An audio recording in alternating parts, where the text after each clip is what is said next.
Hello, and welcome back to Unleash the Goats, where we unleash ourselves upon the Star Trek franchise with reckless abandon, and nobody quite knows what we'll say next, least of all us. I'm Nat, she, her. Angela, say hi. Hi, I'm Angela/Faye, she, her. Sugar, say hi. I am Sugar, she, her. I think this is just a favorites episode. Kind of. That's what There's it's coming down to. controversial opinions at the bottom, but That's true. if anyone has any. I have some opinions. I do have some. I'm ready. Great. I'm so glad you have controversial opinions. Otherwise, it would just be me going like, all right, here's the shit I'm mad about. I mean, that would be fair. It would be funny, but I would listen to that. I'm so glad one of us should. All right, we're going to start, though, with some favorites. Does anybody actually have a favorite Trek show? Spoilers for all of Trek. Okay, my favorite is Discovery because it's the one that I've seen the most of. I do really like the original series, but I can't say it's my favorite because I've seen a grand total of, I think, 2 movies. I've seen the one where the whales are dead and they have to go back in time. Star Trek 4. Sure. And I've seen the one right after The Wrath of Khan where Kirk is hunting down Spock. The Search for Spock, where he finds Spock and Spock doesn't remember him. He's like a child. It's like a whole thing. And then they kill Kirk's son. It's very dramatic. He collapses. He's like, my son. No, my son. But at least his girlfriend's still alive, so whatever. You never see her again, but yeah. You never see her again. Yeah, she's not important. She's not important. And he's already rescuing his love interest, so I don't even really know why she was there. But, Someone has to get pregnant. I did enjoy that series, but I love Discovery a lot. I just haven't finished Discovery, and it does have its flaws. It's just great. I love Michelle Yeoh. It gets better. I can't remember how far in you got. It gets a lot better from season 3 on. She is just starting. Oh, I'm definitely at season 3. Michelle Burnham is just starting to date the weird guy Ash. And I don't really like their relationship very much. They're kind of awkward. And I feel like there's not a lot of direction happening. If it makes you feel better, he doesn't make it through season 2. That's actually great news for me, because I really didn't like him. Yeah, you could arguably start in 3 and kind of pretend that's the beginning. It was a little bit of a soft reboot that happens. But then I wouldn't see Michelle Yeoh in season 1 for all of 2 episodes. And that was very important for me. Yes. So I had to watch season 1. Yeah, you do continue to get Michelle Yeoh in her evil version for the rest of the show. She pops in and out. I'm really excited for that. I do really think that Michael should kiss her roommate because I think they'd be really cute. Oh, Tilly, yeah.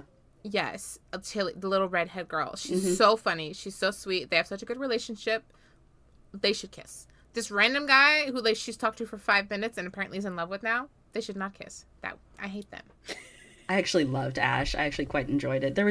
It's a weird relationship, but I actually quite enjoyed Michael and Ash, and I was kind of disappointed that they did Ash quite dirty. Ash is such a strange character. I don't know if you've gotten to the twist with Ash's character yet about what's wrong with Ash, but not yet. They've been hinting at it. I think my issue with it is that the basis of their relationship has mostly been introduced to me in the time loop episode. And that's such a weird way to introduce a relationship. It's a good way to deepen one, but to introduce one is really off-putting for me personally. So I'm a little bit anti them right now. I think it could be done. It just you have to be very intentional about doing it and stuff like that. I've seen fics and stuff where someone is going through a time loop and they kind of meet someone via a time loop, and it's terrible and interesting and tragic because the person doesn't remember them each time they loop, kind of thing. Yeah. There could be such interesting ways to do a time loop romance beginning, but I don't know that was quite what. No, because this one is basically their first date happens over and over and over again, and it's okay, I don't remember this. I've barely been introduced to the fact that they like each other. It's been 1 episode since you guys mentioned that at all, and now all of a sudden we're on a first date, and that the entire episode is their first date over and over and over again. And also, they don't remember loop to loop. They just kind of have to figure it out as they go every time. And it's kind of awful a little bit. They're in a time loop, but neither of them remember? Somebody else remembers. Oh, okay. They're just not the main character in this time loop scenario. Something along those lines. Yeah, so they're experiencing it, but they're not controlling it and clearly don't remember loop to loop. It has been a minute, so I have watched Discovery all the way through, but I don't think I have seen any of it twice. season 1 was extremely controversial. It was the first time that Star Trek ever ended up this serialized. It was not the first one that ever got serialized, but it was the first one to be this serialized. And to have the shorter season, and the first one since in a while. Like, it had been a minute. And I think, Star Trek Discovery was trying to be unique and different and edgy, and so there's things about it that are a little strange. They were definitely kind of finding their footing through both season 1 and season 2. Personally, I find some of what they were doing interesting. There's definitely a theme in season 1 of, like, how do you maintain a utopia, right? Like, it doesn't just happen. It's not just magical bullshit that created a utopia within the Star Trek world, right? That, like, it is constant effort on the part of everybody involved, and it can be lost if you kind of let yourself get pushed too far. You can lose the things that have created the utopia you're in, and you have to keep adhering to those same values that created it in the first place in order to keep it. And I love that theme. I actually really enjoy that. And I don't think season 2 lived up to that for me, but I was very much in the minority in appreciating season 1 at all. I mean, I've liked season 1 so far. Yeah, I'm glad. I'm also, you have seen, like, no other Star Trek in order to, like, have that basis of comparison. I think there were a lot of people who wanted it to be lighter, but... Well, okay, I've seen the movies. The movies are different, baby girl, but yeah. But there were, like, longtime Trekkies who hated season 1 and really felt like it was straying way too far from what Star Trek normally is. And I get that, but, like, I personally started with the new movies, the Chris Pine and Zach Quinto. Honestly, that's where I really got into that. Like, I saw some stuff when I was younger, but those were the ones where I was like, oh, yeah, Star Trek fucks, bro. Yeah, I got into that. I think I might have been in, like, late elementary or middle school when those were coming out, and just to date myself, I guess. But I remember that my dad really wanted me to get into Star Trek, and I kept going, like, eh. All of it was, like, old to me, right? Like, and as a kid, I was like, I don't watch old shit. And so... Yeah. When those movies started coming out, I think my dad spotted an opportunity and got me into those theaters, and it fucking worked. Because I watched that first movie and fell in love, and then he was able to slowly move me backwards in time. So I actually then went back to the movies that you've seen, although we started with the first one, and we went through those. You didn't start you with Search for Spock. That's the best one, obviously. It's the only one I've seen, but... No, you've seen 2. You saw Search for Spock and The Voyage Home. Oh, okay. I didn't realize that those were sequential. Yeah, you've seen both. You've seen 3 and 4. But yeah, we started with 1, which is actually not the best one to start with. Like, 1 is rocky. It is not ideal. But anyway, we went 1, 2, 3, 4, 5, 6 through the movies, and then walked back and did the old TV show. So I went very much in backwards order through it. But yeah, so I have a nostalgic kind of attachment to the original series, so I'll let that one be my favorite. But I have a lot of love for Disco. Obviously, you've heard me talk about it now for about 10 minutes. I clearly have a lot of love for Disco. I really enjoyed a lot of the characters, not all of them, but I liked a lot of them. I was actually really, like, on the Ash Tyler defense squad, this character that you're, like, very iffy on right now. I was very much in the Ash Tyler defense squad kind of area, and I was kind of sad that he got nixed. He clearly got nixed because he was a controversial character that most people did not care for. Well, let me be clear. I like him as a character. I don't like him dating Michael. Yeah, he's an interesting character on his own, but them as a couple is off-putting to me. So it will get worse in season 2. Oh, no. There is even worse, but, like, Ash, I think, got done incredibly dirty in so many ways. That's so sad. And it's too bad, because I think Ash has a lot of interesting kind of weird promise, and that never goes anywhere, and I found that very disappointing, but... Is he the one who has, like, a weird sexual relationship with that one lady? With the Klingon woman? The torture person? Uh-huh, yeah, that's him. Yeah, that continues to get worse, too. Okay. Yeah, that was weird. Yes. Yeah, he gets tortured. Sorry, Natalie. He gets tortured a lot while he's imprisoned, and one of the Klingon ladies is, like, taking advantage of the prisoners, and he's her favorite. And that's, like, a weird That space is like, what the fuck is happening in this Hey, that's show? bad. And then she becomes a prisoner, or, like, they have to, like, make a treaty with her or something like that, so he has to deal with her again. Yeah, it's not great. There's a lot of weirdness that happens with Ash Tyler. Ash goes through a lot. But so the other thing that Disco has, though, that I will point out, you might be aware of this or not already. Discovery was the first Star Trek show with openly queer characters. Like, genuinely openly queer characters, and queer characters in relationship with each other. So there is some like sort of hints at LGBTQ stuff in some of the earlier shows, but the two guys, the engineer and the doctor, God, trying to remember the names is going to kill me. Stamets, I think, is one of them. They're so cute. They are very cute, and they're both played by queer actors whose names I'm not going to remember. One of them, the engineer, is the guy, if any of you ever saw Rent, he was one of the guys on Rent. Definitely a well-known theater actor kind of thing. This cast did a Rent, they did a version of Seasons of Love, but like Star Trek version, and like literally no one on this cast but him can sing. Like, it was really awkward to listen to because like when he gets his lines it sounds nice, and then they did some of the others. The other guy who's on Discovery that people might like and might be familiar with is Doug Jones. He's the guy that like you might have seen the memes on Tumblr about like, if there's a monster in a Guillermo del Toro movie and the hand does this, it's Doug Jones. You know? You're also skipping the captain, who's Lucius Malfoy. I am. He's only in this one season, but yes. Is he? He seems like he's a major character. He is a major character for this season, and then he's going to be gone. For the one season. Okay. Does he die? Don't tell me. It's okay. Don't tell me. Don't tell me. I don't want spoilers. Wait, hold on. I'll take my headphones off and you can tell her. Okay. He is actually an evil version of himself, and then, yes, he gets killed at the end because he is evil and a villain. Okay. I'm back. You're back. So everybody else knows, but I'm not editing this month, so I don't get to know. You never know. Until you actually finish the goddamn season. I will at some point, I promise. Yeah, but yes. So in the first season, Jason Isaacs is in it as a major character, but then you actually get a new captain in season 2, and that's Christopher Pike. They bring back a legacy character, Christopher Pike, who got the spin-off show Strange New Worlds. I love Pike so much, mostly from the movies, but he's so brave. He's so strong and so brave, and I love him dearly in the movies. I like Pike. I assume you're talking about the new movies because he's not really in the other ones. But yes, movies. I like Pike in the God, I don't remember his actor's name either. But yes, the new movie Pike. It's a different actor, obviously, in this show. Anson Mount. But what? Anson Mount is in the show. Yes, is the show version. Yeah. The movie version was someone else, and I think Bruce Greenwood. Yes, Jeffrey Hunter. Bruce Greenwood. Jeffrey Hunter was the original. Like Jeffrey Hunter was the original. Like genuinely, the first appearance of the character. Yes. So actually, fun fact for those of you who aren't Trekkies, the original series was originally going to be about Pike.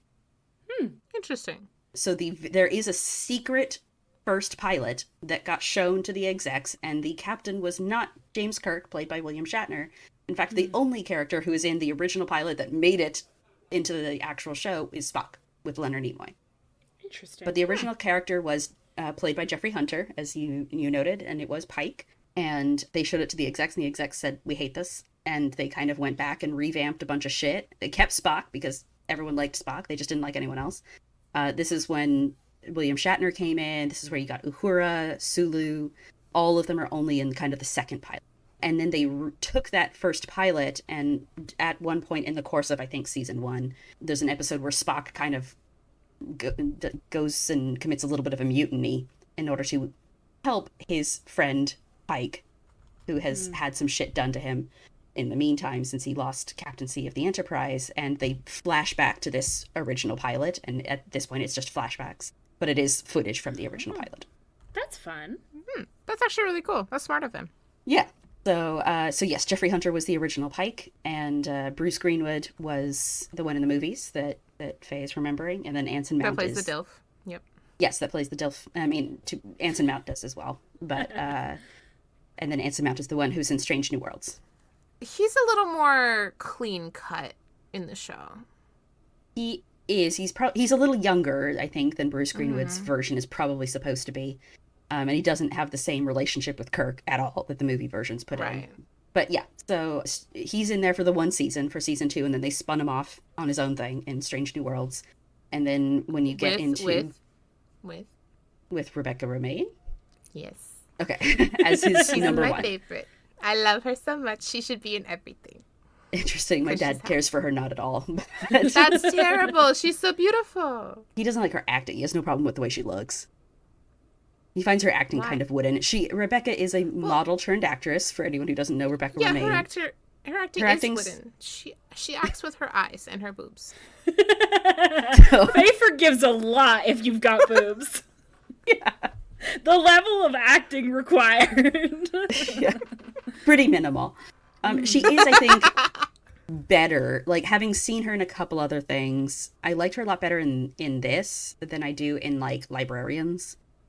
That's right. I liked her not all that much in Librarians, but I liked her relatively well in this. And there is a gap of time in between those two things, but I think she either is more comfortable in this role or just became a better actress in between. But so, fun fact here too. So Una, which is the character played by Rebecca Romaine, very originally named because she was originally called Number One, which is the reference to, like, basically the second in command. The captain always calls them Number One.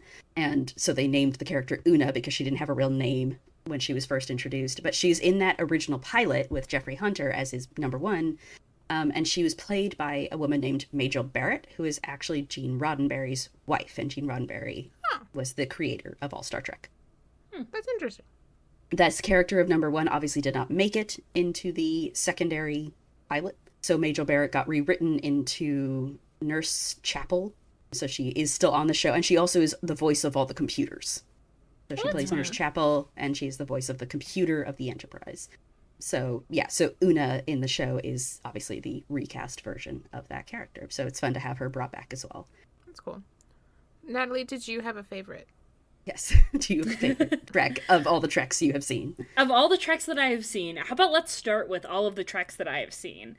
I have seen the Chris Pine movies because that was an easier... It was an easier ask. Yeah. Yes, it was an easier ask for me. That was like, hey, you don't actually need to know anything. You can just watch this action movie. That is exactly what they are, which is actually not a terrible way to go into it. No, and I had a great time. I have watched some of Picard, I believe. Oh, okay. That's a wild introduction. What's his actor? Why am I blanking on it? Sir Patrick Stewart. Yes, Sir Patrick Stewart. I have seen. Have you some seen of Picard? And not Next Gen though, not the show that he actually first started in. I don't. Is he young or old? I was gonna say, is he really old or is he regular old? He's regular age. I have seen. So probably Next Gen then. I have watched the episode where he is trapped on a planet with a guy whose people speak entirely in metaphor. Oh, yeah, that's Next Gen. Oh, you've seen Darmok and Chelada, Tanagra. I've seen Darmok. Darmok and Chelada, Tanagra. You've seen the episode, the meme episode. I've seen that episode. I have also seen an episode, or maybe a pair of episodes, where he goes home to his brother who works on a vineyard. Couldn't tell you anything else about those episodes, but I've seen that one. What else? What other Star Trek have I seen? My partner and his brother are huge nerds, and so I went with them to a live show of the Greatest Generation podcast. Okay. A fellow Star Trek podcast. Not as big as us, obviously. Obviously. And so we watched a movie that I believe had... All right, let's see what we can do. I believe was the original. I know it was a really long time ago, and also it's a terrible movie. This could be a lot of them. Give me more. I believe it was like the original. Did it have Kirk or Picard in it? It wasn't Picard. I think it was Kirk. Okay, that narrows it down to 6. And I believe the movie starts with them like rock climbing. Oh, Star Trek 5. And there is... Do you actually know what I'm talking about? 100%. Yeah, it's Star Trek 5. That's the one I haven't seen. It's one of 4 you haven't seen, girl. It starts with them rock climbing, and then there's like a terrorist on like a desert planet, like... This is the one where, like, is this the one with Spock's wacky brother and they go find God? Yes! Yeah, yes, it is! Yeah, Thank it you, is. Sugar. I've seen that movie. It wasn't good. It's not good. Recommend it. It was really fun to watch and then make fun of. What I will say about Star Trek V is that it provided the excuse for Michael Burnham to exist because, well, it isn't the only excuse. But so for those of you not in the know, Spock likes to not tell anyone that he has family members, and then they just kind of show up and cause problems, and all of a sudden he has to explain to his longtime super best friends that, yeah, by the way, actually, this is a family member you did not know I had. My favorite part is when he says, oh, yeah, I have some human ancestry. And it's his mom. It's his mom. His mom is his human ancestry. His mother. Yeah, in fairness, I'm not sure they knew that, actually, about his character when they wrote that line. But no, but still, in universe, it's really in context, it gets very funny. I mean, so, like, within this show, you do meet his parents, and, like, his parents show up, and Kirk is like, all right, Spock, we've got the, Vulcan ambassadors coming for this big, like, summit, with a bunch of different ambassadors. Do you mind showing them to their rooms? And he's like, yeah, sure. And they're like, okay, great. And so Spock goes and gets them and pulls them in. And he's like, all right, Mr. and Mrs. Ambassador, this is my first mate, Spock. And they're like, hello, son. And he's like, what? Ridiculous. Like, Kirk has no idea. And Spock is just like, hello, live long and prosper. And it's just like, hello, parents. What? That's beautiful. And then, yes, in Star Trek V, all of a sudden, this wacky, wild man shows up, and Spock is like, so by the way, I have a half-brother.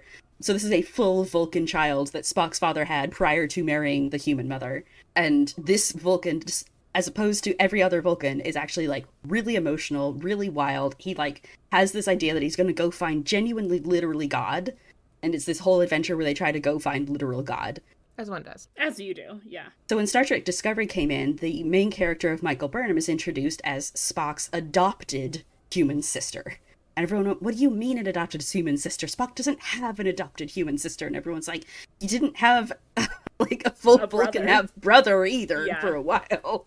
So it's like Spock has a history of telling absolutely nobody about his family. And so having secret family is actually really in character. That's actually the most normal thing for Spock, yeah. It'd be weird if you did know that he had a sister. Yeah.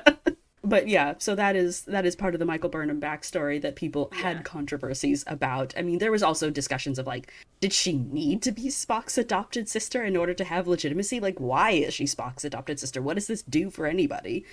It's to get people invested, because they've heard of Spock. Right, which, like, is valid. I understand the concept, but yes, the idea that it's not in character. She didn't need to be, for me. She was hot, so that's all I needed. I'll let them know. I'll get on the phone with the execs and say, hey. Like, actually, because she's hot, Angela didn't need her to be related to Spock. It's fine. Yeah. Sonequa Martin Green is an incredible actress, and yes, very beautiful, but she is actually one of the best actors on that goddamn show. She's so good. Regularly shows it. I remembered that I have seen, I think, 2 additional episodes. Yeah, of? One of them is a woman shows up, and she might be the Doctor's mom, and she flirts a lot with Picard. And he is not a fan of her, and she's the worst woman in the world, and I hate her. Oh, it's not the Doctor, it's the psychiatrist. The ship therapist, yes. Yes. And fun fact, guess what? She's also played by Majel Barrett. That's hilarious. Majel Barrett all over again. But yes, oh god, the main character's name is Deanna Troi. I've totally forgotten what this character's name is. I know it's in there somewhere. I don't know. Lwaxana. Yeah, Lwaxana Troi. She is a fucking riot. Everyone loves Lwaxana Troi.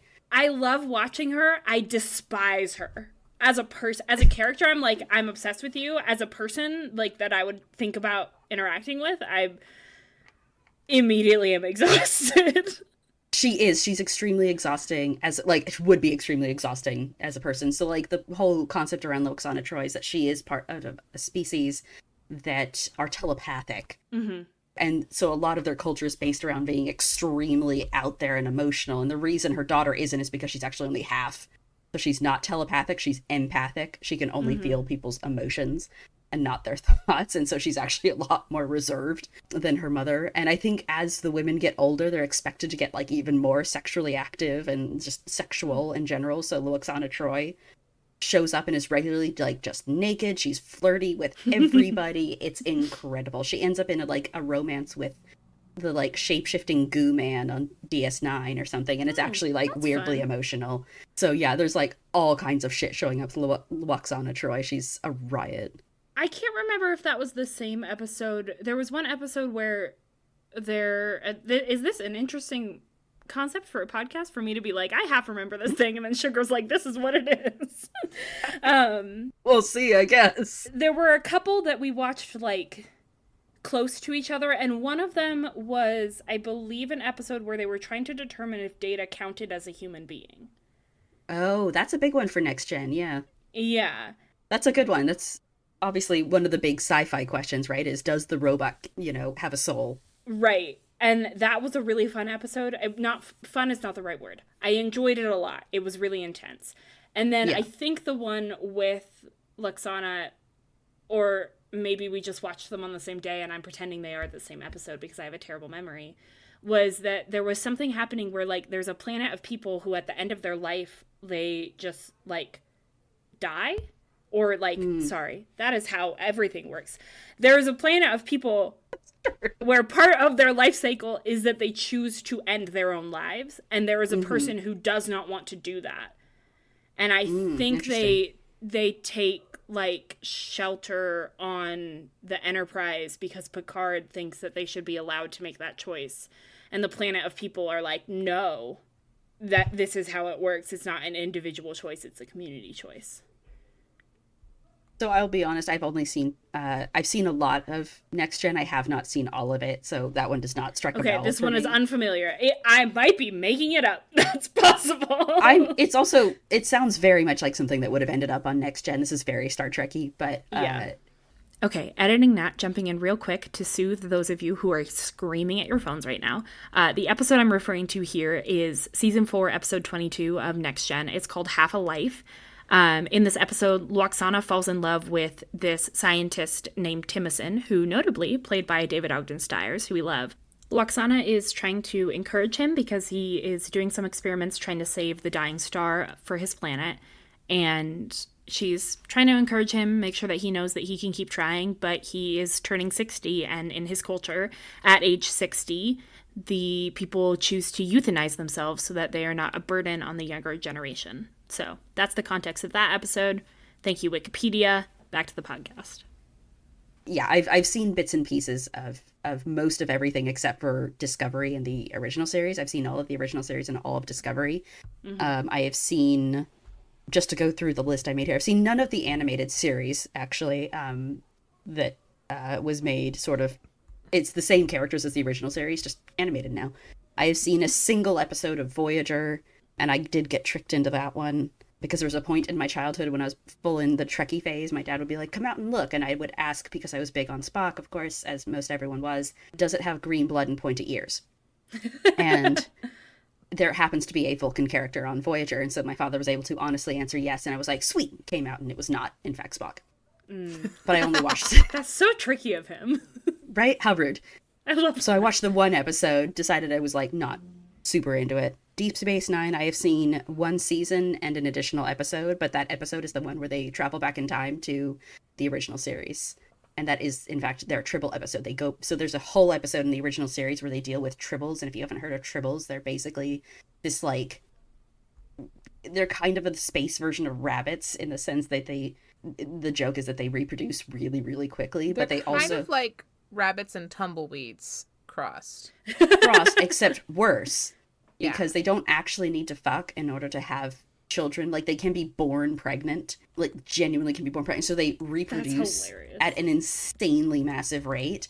And so I think someone brings, like, one on board from a planet, and, like, it ends up starting to fill up the ship very, very quickly. And it's a whole joke episode back in the original series. And so when they got to DS9, there's an episode where they actually travel back in time to that episode. And so they're kind of on the ship interacting with the characters during the Tribble episode. It's very cute and very funny. So I've seen the first season of DS9 and then that one episode.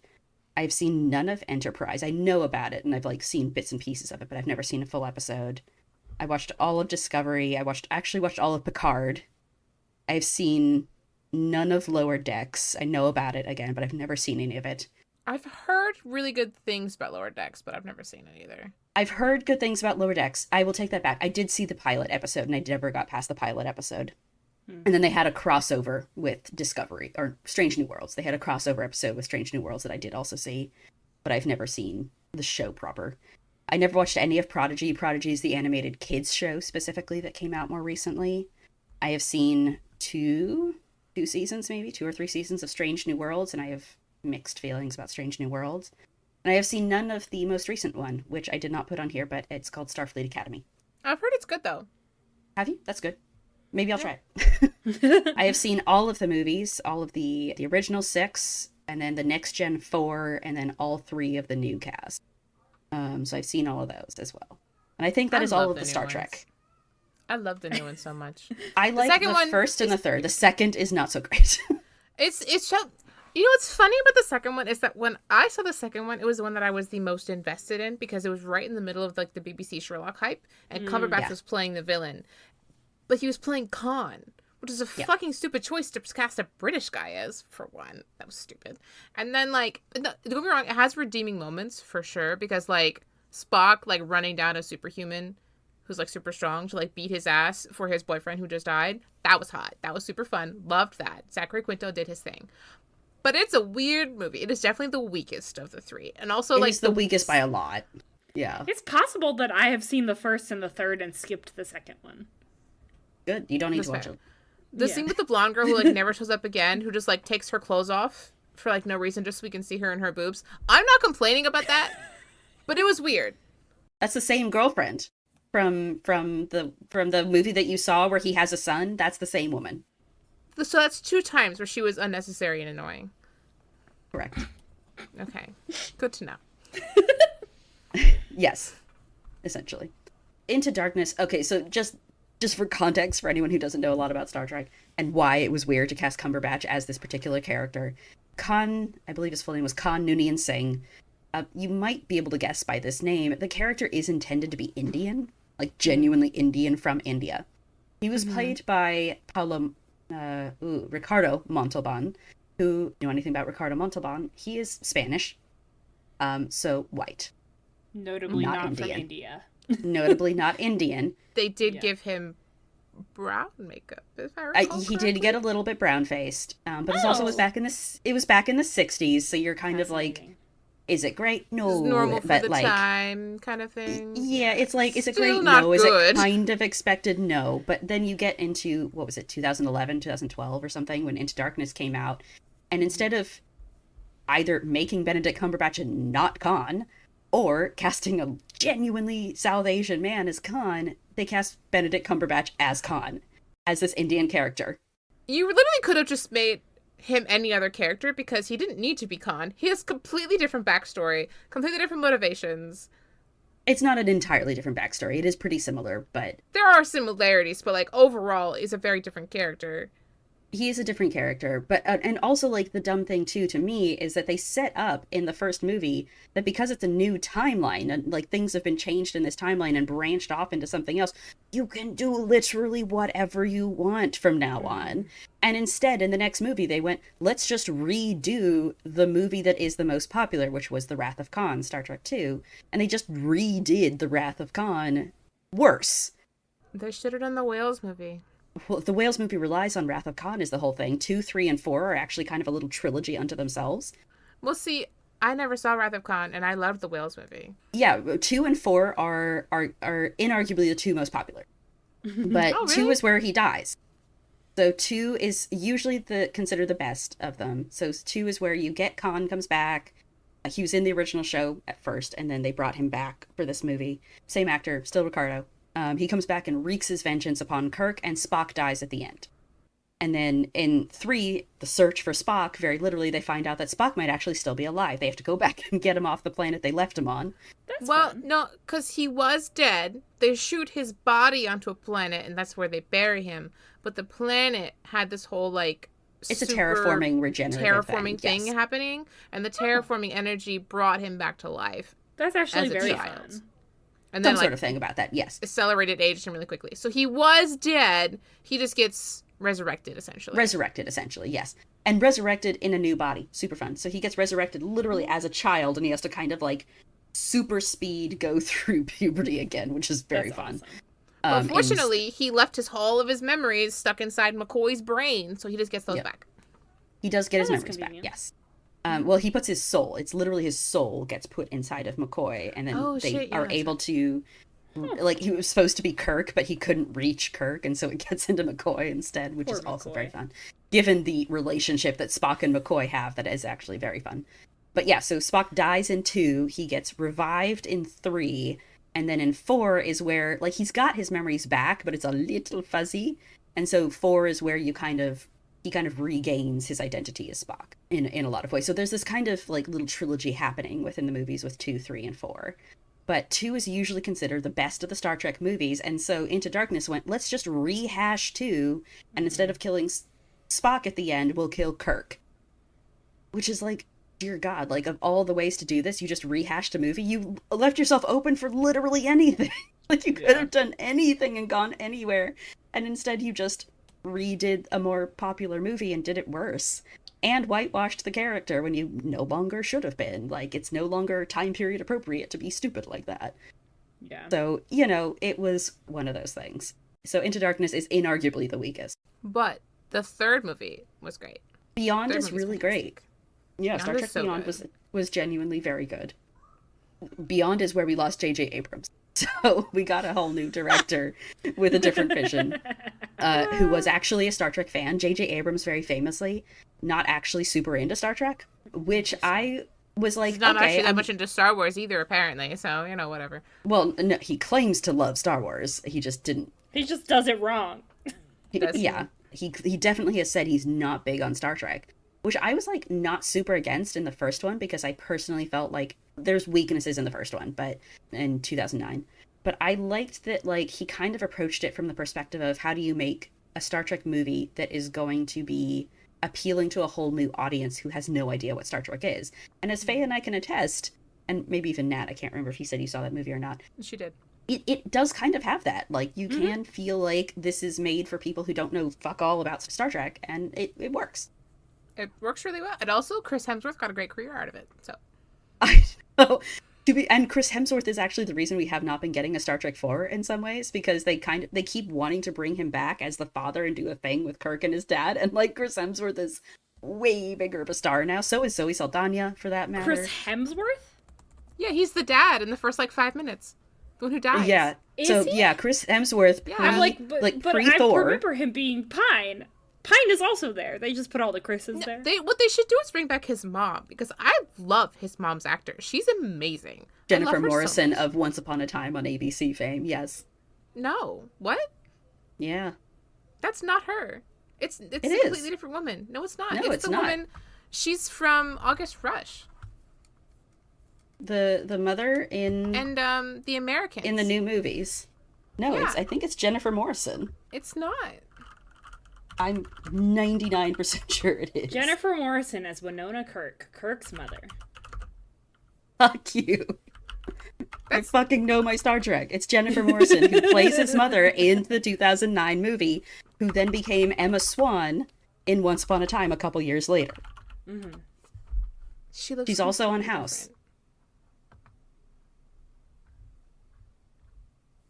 Do you feel wrecked, Faye? Do you feel that you got wrecked here? What's happening? I don't even know August Rush. Who is it that you thought it was? Carrie Russell? You thought it was Carrie Russell? Yeah, I thought it was Carrie Russell this whole time. No, sorry. Jennifer Morrison. Are you gonna be okay? I think I'm being gaslit. I think that's what's happening. This is you need to go rewatch that movie. No, I think this is what's the word? When it's a different timeline? I have such a distinct memory of it being the lady from August Rush. Mandela effect. This is the Mandela effect. I'm being gaslit right now. How long ago did you watch the movie, my darling? Yeah, but I remember watching it at the time and being like, oh my god, I love that actress.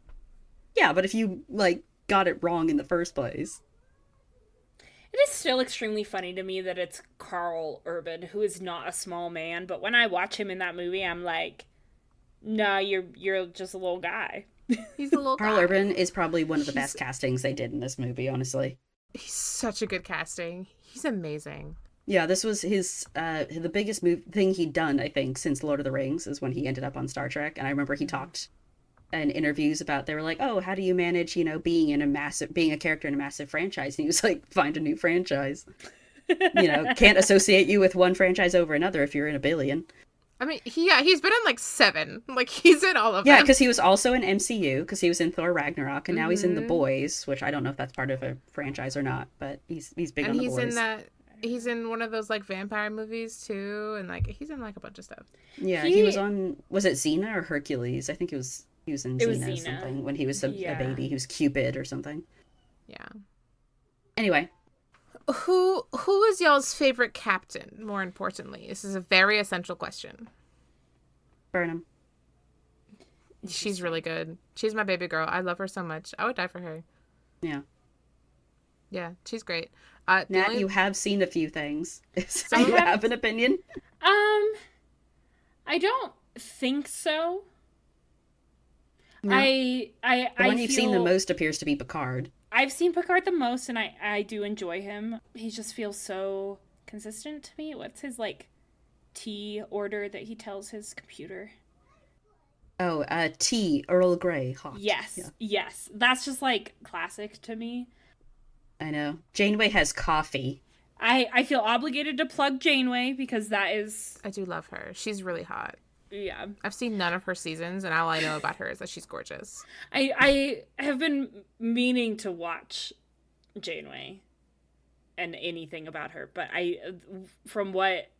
because I watch Star Trek with my partner, it's always like, if you want to watch Janeway, that is a bigger commitment, but with Picard, we can kind of watch a couple episodes. Or like with Kirk, we can watch like an episode or two, and you can like have like a bottle episode. But if you, like with Voyager, it's more of like a commitment if you really want to recognize her character.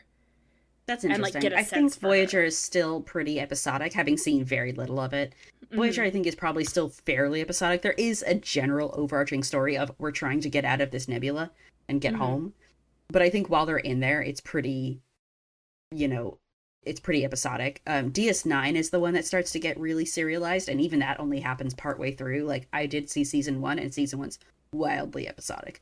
Again, there is serialization in the sense that the characters, can recognize that time has passed. And there is some reference to, like, things that have happened before and stuff like that. But the real serialization doesn't start happening until, like, season 3 or 4, apparently. And I didn't quite make it there. Yeah, I think that it's less about the plot of Voyager and more about Janeway as a character, because Voyager is from, like, late 90s, early aughts. Yeah. They are not those Deep Space super, Nine. and this is, third-hand information that I have here, because I have not seen it. But, like, to have a captain who is a woman, they're not always consistent about her characterization.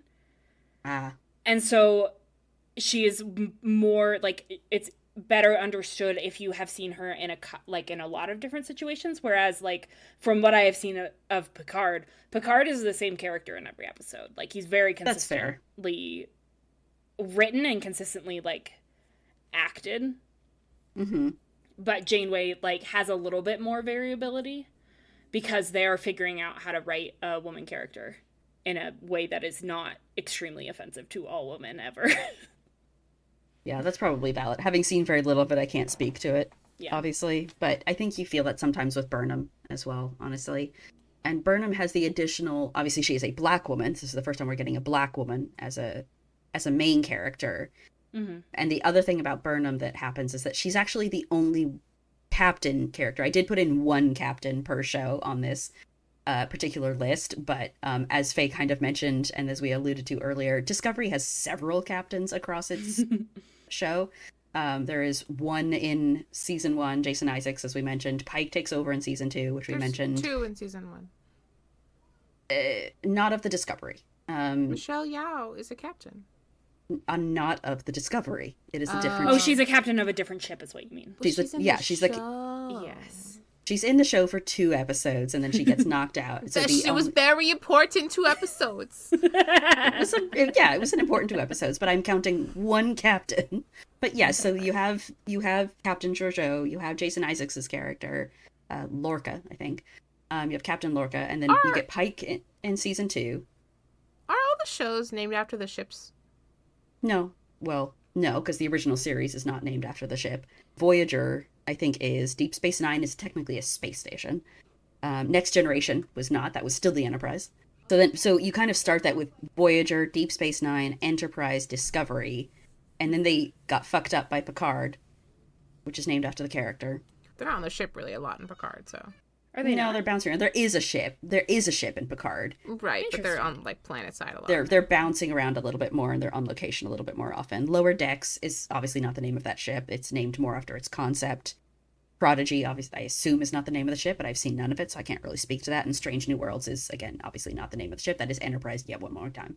Gotcha. Okay. I just wasn't sure if this was like a common thing. There was a pattern there for a second that seems to have started with Voyager and ended with Discovery for the moment. And then Starfleet Academy, obviously, presumably, again, does not have a ship. But yeah, so Burnham does not actually become captain until about halfway through, or 2/3 of the way through this show. Because then you have, like I said, Pike in season 2, and then there's another captain in season 3 before she finally gets to take over. So there's a number of captains before Michael actually gets to do that. And I just think it's interesting getting to see someone sort of build through the show as a main character before she actually gets to become a captain. But that does kind of put her in this weird position where you do still have to have a captain of the ship who ends up kind of like in a little bit of an equal kind of primary protagonist sort of position. Interesting. Has there ever been a Star Trek show that does not have the captain as the main character? Or one of the main characters? Michael. Other than, like, is that the first time they did that? That is the first time that happened, yes. That's fun. They're doing a lot of firsts. Yeah, because, it went Kirk, Picard, Sisko, Janeway, Archer. And those are all essentially the main character you're following. There's obviously, it's a very ensemble for sure. Sort of formatting. But yeah, Michael Burnham, again, was like, Discovery was pushing a lot of boundaries, right? You had a black woman as your main character. I think Michelle Yeoh was the first time we ever had an Asian woman captain. Sulu had technically become a captain in one of the movies, but... That's fun. So that was the first time that happened. It was the first time we had the openly queer characters and an actual queer couple. It was, the first time that your main character was not a captain. She does become captain later, but she doesn't start that way. So yeah, Discovery was pushing boundaries everywhere, which I do appreciate it, even if they kind of hit and missed a few times. Mm-hmm. And then you went back to it, I think, with Pike. Pike in Strange New Worlds is, again, essentially your main character. But Lower Decks is not. Again, the whole premise behind Lower Decks is they are following the people who work on the lower decks. Yeah, that makes sense. So there is a character, I did put her name down, Carol Freeman, but she is not the main character of that show. I believe it's her daughter who goes by something else. And, like, her little group of friends kind of down in the lower decks that are fiddling around with things. And I don't know a shit, again, about Prodigy or Starfleet. So, can't speak to those very well. Yeah, so does anyone actually have controversial opinions you would like to share about Star Trek? Faye is smiling at me, so I want Faye to go. It's not really a controversial opinion because I've seen people talk about it before. But I need them to make a Tarsus 4 movie, book, anything really, really, really badly because, like, I can only get so much from fan fiction as a medium. And I need more about it because I love angsty shit. And that's, like, the angstiest of shit. And Kirk is one of my favorite characters, mostly because I love Chris Pine. I'm going to be really honest with you. But... like, I do need that to exist in the world, and I think they're taking too long to make it. So please make that. Second controversial opinion is that Bones and Kirk should kiss. Just to add a little bit of context for people like Nat who might not know what Tarsus is. Nat, do you know at all anything about Tarsus? I don't know what Tarsus is. Tarsus 4. No. Yeah, Tarsus 4. I don't even know Tarsus 1 through 3, so I'm really behind. Tarsus 4 is an episode, it was introduced in an episode of the original series that Kirk has this backstory where he was, like, on a planet, I think it's a planet, and maybe, but it might be a moon. No, it's a planet.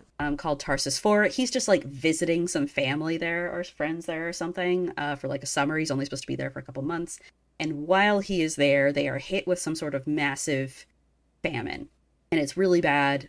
Everyone's starting to go hungry, and they are reaching out to Starfleet for aid and not really hearing anything back. And so at some point, the governor of Tarsus 4 is apparently forced into making a choice about who to give food to and who not to. And this leads to starting to kill some of the members of the civilian population of Tarsus 4 in order to have fewer people to feed. They execute half the population. they executed a large number of the population, and Kirk is apparently one of the last people who actually got to see the governor's face and survived before the Tarsus 4 situation is ultimately resolved. Starfleet does show up eventually. It's just like after all of this has happened. So Kirk has lived through this wildly traumatic thing, and in the episode, the governor shows up and he's under a new identity. And Kirk is a child when this happened. And so Kirk is one of the last 8 people, and I think they start finding out that he might be one of the last 2 now, because I think the others are maybe starting to get killed off or something. And the guy ends up on his ship, and it's a whole thing. And of course, because the original series is very, very episodic, you have never heard anything about this before, and you never hear anything about it again. Cool. But it is a whole thing in Kirk's backstory that a lot of people obviously kind of have latched onto, because it clearly really works into a lot of certain other things, like his stuff with the Kobayashi Maru and the way that he refuses to take a no-win scenario as an answer, so on and so forth. But yes, they've never actually addressed it in anywhere else. None of the movies, or even just like the Star Trek books, of which there are so many. Much like Star Wars, there are all these like kind of extended universe books, and at no point have they really chosen to address Tarsus 4 and like write a story about it, which is where fandom has taken over, and there's a lot of fics about it. Which is, it's so interesting because, like, it's one of those things that, like, when you put it into context for Kirk's character, it makes his character often make a lot more sense and gives him a lot more depth. That, like, everything he's doing is informed by this, like, deeply horrible thing that he experienced. And, like, they don't do anything with it. And it's so frustrating. And, like, that is something that I do love Star Trek so much, because, like, I think they really take advantage of the medium that they are in, and they really tell really interesting stories, and they delve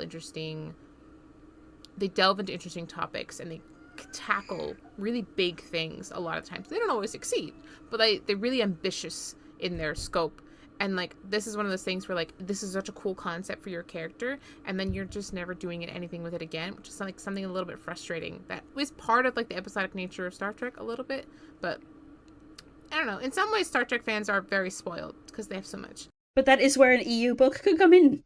Yeah, like, they could do a book, they could do anything, it's just not tackled anywhere else, and I find that frustrating. Because, like, this is something that is interesting, and clearly it's interested a lot of people because people latch onto it. It's, like, such an obvious gold mine that no one's taking advantage of. Yeah, like, there's so much there. Yeah. It's interesting. I like those, though. No, I agree with that. So, Nat, I don't know if you have any personal controversial I don't have any Star Trek opinions, let alone controversial ones. Do you want to toss one out there? Just wing it? No. No. All right. No, wait, hold on. Natalie, I want you to pick 2 characters right now to kiss. They don't have to be in the same show. Oh, 2 characters from different shows. They don't have to be. Anything you want. Any characters. Oh, they don't have ever. to be. Yeah. It would be funnier if they were, though. I want just in a room together. They don't have to kiss. I'm sorry. Is his name literally Scotty? Yeah. The engineer. Montgomery Scott, but they call him Scotty. Scotty from specifically the Chris Pine movies.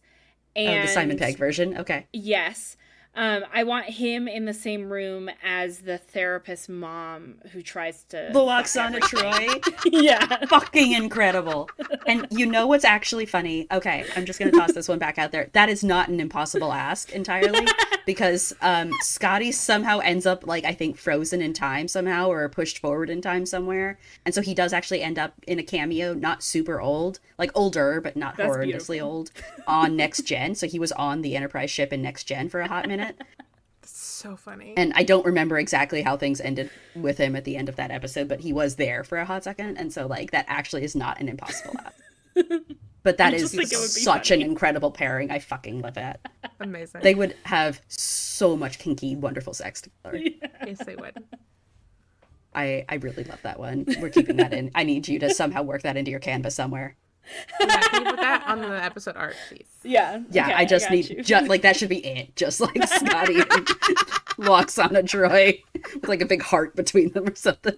I don't want anything else on that Canva art. Sugar, tell us your controversial opinions. I probably have a lot, but I kind of talked about it a little with Ash Tyler. I'm actually, like, really big on Ash Tyler. I think they did him so dirty. I'm not a big Pike fan, actually. I don't mind the movie versions. I'm not big on the Anson Mount version. I think that season 2 was like the weakest of Discovery's seasons. Most of my controversial opinions have to do with Discovery, just because that show was so controversial for a while. Mm-hmm. I loved Ash Tyler. I think there was so much more they could have done with Ash, and I think that they dropped him too fast and too early. I think they really just fucked him over pretty hard, and he definitely could have... Like, he has weirdnesses with the Klingons. Faye mentioned he has some weirdness in terms of the sexual relationship he has with this other Klingon lady who absolutely was his prisoner and was torturing him for a while. And it does get worse. But I think that there's things you could have done with Ash, and I think that, like, they treat him as almost an antagonist in season 2 and like put him up against Pike, which felt awkward given Pike being white and Ash Tyler being played by a South Asian man, by a Muslim man. I think there was some weirdnesses there. But yeah, I think that season 1 is actually really strong, which is also a controversial opinion for people who like Star Trek, apparently. I really loved the themes of it, and I loved the way it parallels with Michael as a character, because Michael as a character actually starts off as someone who fucks up and ends up becoming a prisoner and has to figure her, kind of her values out and her morals and what she's willing to stand up for. And I think this whole concept of that theme of, like, how do you create a utopia? Like, where and when do you stand up for your ideals, and how important it is to stick to them when it's hard, right? That, like, it's easy to stand by your utopian ideals when it's easy, when everyone's at peace. It's a lot harder when you're at war, or when your emotions are heightened and you feel like your life and the lives of the people you care about are on the line. When is it most important to stand by those values?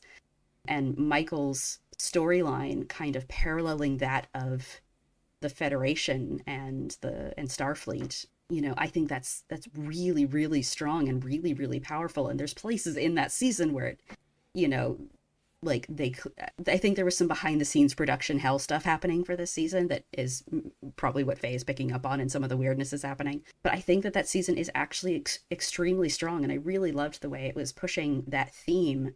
And I think you lost that entirely in season 2, and then they had to blast these fuckers 1,000 years into the future in order to try and, like, save the show from the weirdness it had gotten mired in. And it did save the show, and it got really good from there on. But I actually think season 1 was really strong. I think Ash was a really strong character. I actually really did like him together with Michael. I thought there was some really interesting stuff you could go to with those two characters. And I think that they dropped it too fast and did them really dirty and fucked themselves over in a lot of ways with those characters. And I think Strange New Worlds was never as good as anybody thought it was. There were so many people who thought it was like the best thing since sliced bread when it came out. And I always thought it was mid, to be honest. So I'll let those be my controversial opinions, mostly on the newer stuff. I love it. It's beautiful. Star Trek is our favorite franchise. It's beautiful. So why is it the best star of the Star franchises? Honestly, there's just a lot better representation. There's a lot better stories. They do more things. Star Trek fans are way spoiled. I think that it's, like you mentioned earlier, and maybe this is just a result of there being so much of it, but they do take the opportunity to push boundaries, like, quite a lot. I mean, and I think that just historically, like, as someone who has not seen a lot of Star Trek but exists as a person on the internet and, like, in fandom, I think that you, like, without Star Trek the way that fandoms are today, it just, like, simply would not exist. Like, the existence of Star Trek and the fandom and, like, the things that they have done for fan fiction and, like, specifically, and just overall representation and the people, like, wanting more representation and wanting more, like, being in support. Star Trek has always been social commentary. And it's really interesting to see people today who are like, why are you getting so political? Like, bitch, art is always political. But specifically Star Trek. Like, you can't have a show that has the first interracial kiss on television and then say, like, now all of a sudden they're getting political. It's always been like this. It will continue to be like this. And I think that's awesome and beautiful. Yeah, I mean, they touched on racism and... Yeah. Yeah, there's so many episodes in the original series that are... And Next Gen as well. But yeah, and then they had the woman, Janeway is your first woman captain, and Cisco very, like, at the same time as your first black captain, right? Like, incredible shit happening in there, in Star Trek. I think that it's also, like, there are a lot of things that I hear about Star Trek where it seems like, for the most part, the people, because it's been around for so long, the people who are involved in making it, like, have a love for it that I think you don't always see with other shows, and they have kind of freedom to explore, and the way that they explore makes it very clear that they love being there. I don't know if that sentence made sense, but, like, the people are there because they are genuinely passionate about it. For the most part. There are obviously exceptions. Everyone but J.J. Abrams, apparently. Right, except for J.J. Abrams, who's just there for no reason. Sure, whatever, dude.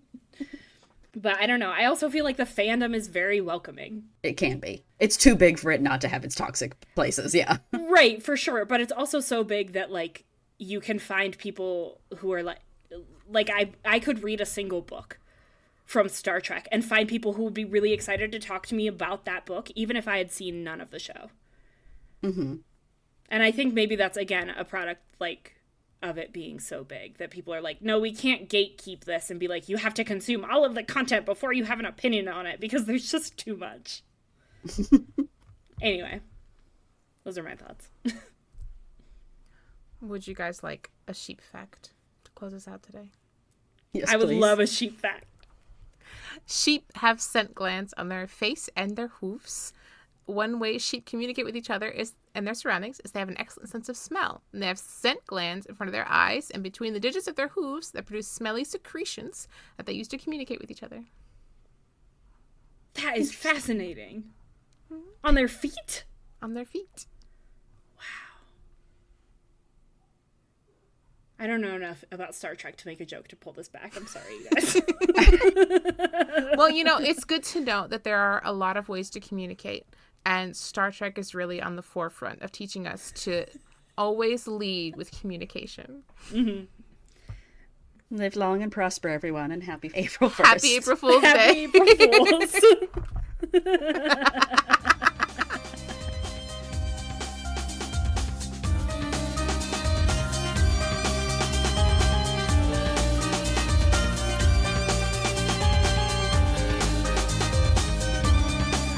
Our intro and outro music is Mos Eisley Cantina by Speedkicks. Angela and I edit, our artwork is by me, and Sugar is our writer and researcher.